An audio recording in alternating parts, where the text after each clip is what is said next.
நமஸ்காரம், this is doctor Deepika. இன்னைக்கு நான் வந்திருக்கிறது ஸ்ரீ சுயம்பு அங்காள பரமேஸ்வரி திருக்கோயில், மாதவரமில் இருக்கக்கூடிய பகவத் சிங் நகரில் இருக்கிற திருக்கோயில். கிட்டத்தட்ட 15 வருஷமாக இந்த இடத்துல இந்த அம்பாள் அத்தனை பேருக்கும் அனுகிரகம் பண்ணிட்டு இருக்கா. I am just feeling goose bumps all over me since I came here and I stood here. இந்த எனர்ஜியை நீங்கள் அத்தனை பேரும் எக்ஸ்பீரியன்ஸ் பண்ணணும் அப்படிங்கிறது நான் இங்கேருந்து மனசார பிரார்த்தனை பண்ணிக்கிறேன். Please do come to Madhavaram. And Madhavaram வந்தீங்கன்னா இந்த அங்காள பரமேஸ்வரியோட தர்ஷனத்தை தயவு செய்து மிஸ் பண்ணிடாதீங்க. இருக்கிறது ரொம்ப அழகான ஒரு கர்ப்பகிரகத்துக்கு முன்னாடி அங்காள பரமேஸ்வரி முன்னாடி நின்றுட்டுருக்கேன். இன்றைக்கி இந்த பாகியம் எனக்கு கிடைச்சதுல அவ்வளோ மிகப்பெரிய சந்தோஷம். அண்ட் இந்த கோயில் பற்றின விசேஷமான சில விஷயங்கள் எல்லாம் தம்பி சொல்லுவார். விஷ்ணு அங்காளப்பன் இவர் இந்த கோயிலோட விசேஷத்தெல்லாம் இப்போ சொல்ல போகிறார். குருவடி சரணம், திருவடி சரணம். நம்மளுடைய ஆலயம் பார்த்தீங்கன்னா அம்பாள் ஸ்ரீ சுயம்பு அங்காள பரமேஸ்வரி சக்திபீடம் பார்த்தீங்கன்னா மாதவரம் அண்ணா பேருந்து நிலையம் அருகாமையில் அமைஞ்சிருக்கு. மாதவரம் பேருந்து நிலையம் பக்கத்தில் பார்த்தீங்கன்னா சப்கோட் இருக்கும். சப்கோட் பக்கத்தில் நம்ம ஆலயத்தினுடைய தோரண வாயில் இருக்கும். தோரண வாயில் உள்ள லெஃப்ட் ஹேண்ட் சைடு பார்த்தீங்கன்னா நம்ம அம்பாளோட ஆலயம் அமைஞ்சிருக்கு. இப்போ பார்த்தீங்கன்னா நம்ம அம்பாளோட வாக்கில் சொல்லுவாங்க என்னென்னா, அம்பாள் அங்காளம் இருந்தாலும் நானும் என்னுடைய சகோதரி இந்த இடத்துல நாகஸ்வரூபினியாக இருக்கிறோம். அதனால் நாங்கள் நாகஸ்வரூபத்தில் இங்கே விளையாடிட்டு போவோம். என்னுடைய விக்கிரகத்து மேலேயே என்னுடைய நாக தேவதைகள்லாம் விளையாடிட்டு போவாங்க அப்படின்னு சொல்லுவாங்க.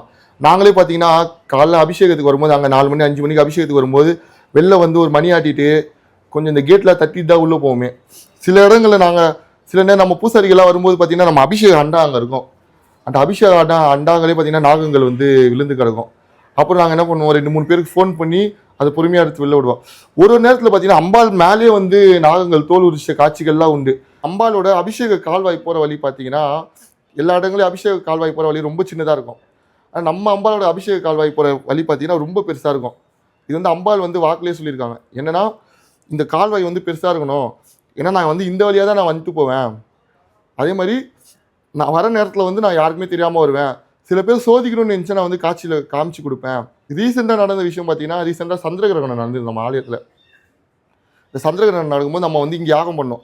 எல்லா ஆலயங்களும் பார்த்தீங்கன்னா சந்திரகிரகணத்தை அன்றைக்கி நட சாத்திடுவாங்க, உள்ளே பூஜை நடக்கும். நம்ம நட திறந்து வச்சுட்டு இங்கே யாகங்கள்லாம் பண்ணுவோம். ஏன்னா இவள் காளி அம்பாள் காளீஸ்வரமோ இல்லை, அதனால் காளிக்கு இந்த எந்த விஷயமும் கிடையாதுன்னு சொல்லி யாகங்கள் பண்ணிகிட்ருப்போம். யாகம் பண்ணி பூர்ணாவதி முடிச்ச பிறகு எல்லோரும் போய் குளிச்சுட்டு வரலான்னு ஒரு 10 நிமிஷம் எல்லோரும் கிளம்பி போனோம் வீட்டுக்கு போயிட்டு இங்கே கேட்டில் லாக் பண்ணிட்டு வீட்டுக்கு போய் குளிச்சுட்டு வரும்போது பார்த்தீங்கன்னா இங்கே தான் யாகசாலையில் உட்காந்து யாகம் பண்ணிகிட்ருக்கோம். எதிரில் தான் அந்த சந்திரமாரியம்மன் அம்பாள் இருக்காங்க. போயிட்டு வந்தோடனே பார்த்தீங்கன்னா அம்பாள் மேலே பார்த்தீங்கன்னா பெரிய தோல், அந்த தோலோட அடியே பார்த்தீங்கன்னா கிட்ட ஒரு 8 அடி இருக்கும். அம்பாள் ஏஞ்சி லைட்டில் அடித்தோடனே நாங்கள் அப்படியே பொறுமையாக போய் சந்திரமாரி மேலே போயிட்டு அப்படியே பின்னாடி போயிட்டாங்க.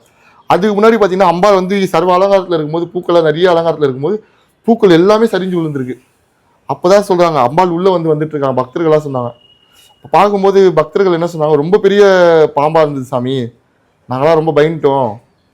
ஆனால் யாருமே எதுவுமே பண்ணல, சந்திரமாரி அம்மன் தான் ஏறிச்சு, அது யாரையும் எந்த டிஸ்டர்பும் பண்ணவே இல்லை. உள்ள கருவறைக்குள்ள நாகங்கள் வந்து தோல் உரிச்சு போடும்போது நாங்கள் என்ன பண்ணுவோம், அது நம்ம பாதுகாக்கிறதுக்காக எடுத்து வச்சுப்போம். பக்தர்கள்லாம் காமிக்கிறதுக்காக நாங்கள் எடுத்து வச்சுட்ருப்போம். அதை நான் உங்களுக்கு எடுத்து காமிக்கிறேன்.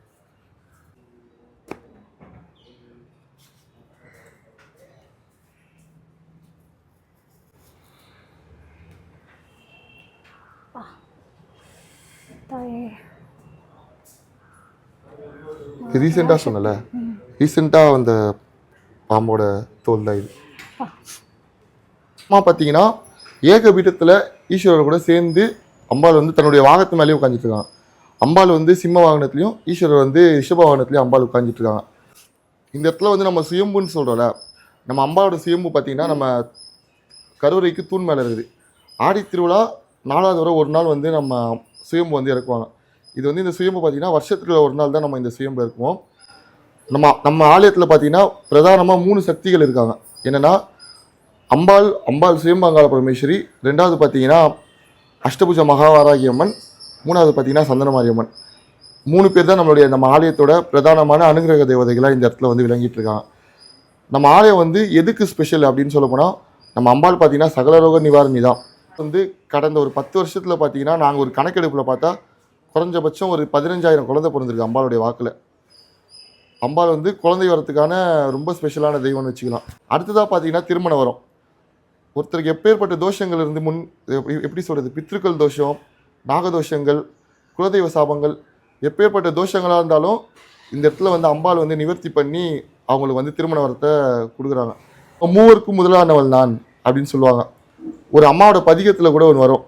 ஓம்காரி என்பால் அவர்கள் பெண் பிள்ளை நீங்காத பச்சை நிறத்தை உடையவள் ஆங்காரியாகி ஐவரை பெற்றிட்டு ரீங்காரத்தினுள்ளே இனிதி நிலைத்திருந்தாளே அப்படின்னு ஒரு மந்திரம் வரும். அதில் பார்த்தீங்கன்னா அதில் கூட வரும் ஐவரை பெற்றிட்டாள் அப்படின்ட்டு. என்னன்னா பிரம்மா விஷ்ணு சிவன் ருத்ரன் சதாசிவன் அந்த மாதிரி 5 பேரை அம்பாள் வந்து அம்பாள் தான் தோற்று விட்டதாக சொல்லுவாங்க. அப்போ அம்பாள் இங்கே வாக்கிலே இப்படி தான் சொல்லுவாங்க, மூவருக்கும் முதலானவள் நான் அப்படின்ட்டு. அப்படி எந்த தேவைக்காக இருந்தாலும் அம்பாளை நோக்கி இந்த இடத்துல வரும்போது அம்பாள் வந்து அந்த தடைகள்லாம் விலக்கி அம்பாள் வந்து சரி பண்ணி கொடுக்குறான். அதே மாதிரி அம்பாள் பார்த்தீங்கன்னா எல்லா தெய்வங்களும் பார்த்தீங்கன்னா எல்லா பெண் தெய்வங்களும் பார்த்தீங்கன்னா காளியம்மனாக இருந்தாலும் மாரியம்மனாக இருந்தாலும் சரி வடக்கு நோக்கி தான் அம்பாள் வந்து அமர்ந்திருப்பாங்க. இந்த இடத்துல என்ன ஸ்பெஷல்னா அம்பாள் வந்து தெற்கு நோக்கி அமர்ந்திருக்காங்க. தெற்குனா வந்து யமனோட திசை. நம்ம பார்த்தீங்கன்னா தட்சிண காளி நம்ம சொல்லுவோம்ல, தட்சிண காளி வந்து தெற்கு திசை நோக்கி தான் அமர்ந்திருப்பாங்க. நம்ம அம்பாள் வந்து தட்சிண காளியோட சொரூபம். அதனால ஒருத்தர் வந்து தீராத நோயால் பாதிக்கப்பட்டு மருத்துவராலே கைவிடப்பட்டு அவரால் காப்பாற்றவே முடியல அப்படின்னு சொல்லி இந்த இடத்துல வந்தால் வந்து அம்பாள் வந்து அந்த நோயையும் சரி எந்த பிரச்சனையும் நீக்கி அவங்கள வந்து வாழ வச்சுட்டு இருக்கிறாங்க இந்த நேரம் வரைக்கும். பாலா திரிபுர சுந்தரி கேள்விப்பட்டு போல. இப்போ பார்த்தீங்கன்னா பாலா திரிபுர சுந்தரி சொல்லி 8 வயசு பெண் குழந்தைய வந்து நம்ம தெய்வமாக வழிபட்டு இருக்கோம். பிராமணர்கள் வழிபட்டால் நான் வந்து பாலா, சித்தர்கள் வழிபட்டால் நான் வந்து வாழை, அதே மாதிரி பாமர மக்கள் வழிபட்டால் நான் வந்து சந்தன மாரியம்மன் அப்படின்னு சொல்லுவாங்க. ஏன்னா நம்மளுடைய ஆலயத்தில் பார்த்தீங்கன்னா அனுகிரக தேவதையாக வந்து அஷ்டபுஜ மகாவாராகியம்மன் வந்து அருள் பாலிக்கிறாங்க. அம்பாள் பார்த்தீங்கன்னா 6 அடி உயரத்தில் வந்து பிரம்மாண்டமாக அருள் பாலிக்கிறாங்க. அம்பாளுக்கு பார்த்தீங்கன்னா 8 கரங்களோட அம்பாள் வந்து அமைஞ்சிட்டு இருக்காங்க. அம்பாளுக்கு வந்து நம்ம தேனோ பேரிச்ச குளம் வச்சு வழிபடுறோன்னா நம்ம லலிதா சகஸ்ரநாமத்தில் வரும் என்னன்னா மதுமாம்ச பிரியாயை நமக அப்படின்னு வரும். மதுனா தேனு, மாம்சம் தான் இந்த பேரிச்ச பழம். அம்பாளுக்கு வந்து மதுங்கிற சொல்லக்கூடிய இந்த தேனும் மாம்சங்கிற சொல்லக்கூடிய பேரிச்ச பழமும் அம்பாளுக்கு வந்து ரொம்ப விருப்பம். கோயில் வந்து மார்னிங் எத்தனை மணிக்கு திறந்திருக்கும் அண்ட் ஈவினிங் எப்போ வந்தால் பார்க்கலாம் மதியம் சொல்லி? நம்ம ஆலயம் பார்த்தீங்கன்னா எல்லா நாட்களும் பார்த்தீங்கன்னா காலை 7 மணிலேருந்து மதியம் 12 மணி வரைக்கும் திறந்துருக்கும். காலையும் பார்த்தீங்கன்னா சாயந்தரம் 5 மணிலேருந்து நைட் 8 மணி வரைக்கும் திறந்துருக்கும். வந்து அமாவாசை தினங்களில் பார்த்தீங்கன்னா காலை 6 மணிலேருந்து நைட்டு ஃபுல்லாக நடத்துறது. அடுத்த நாள் காலைல 6 மணி வரைக்கும் நடத்த வந்துருக்கும் நம்ம அம்பாளுக்கு. ரொம்ப சந்தோஷம், ரொம்ப நன்றி.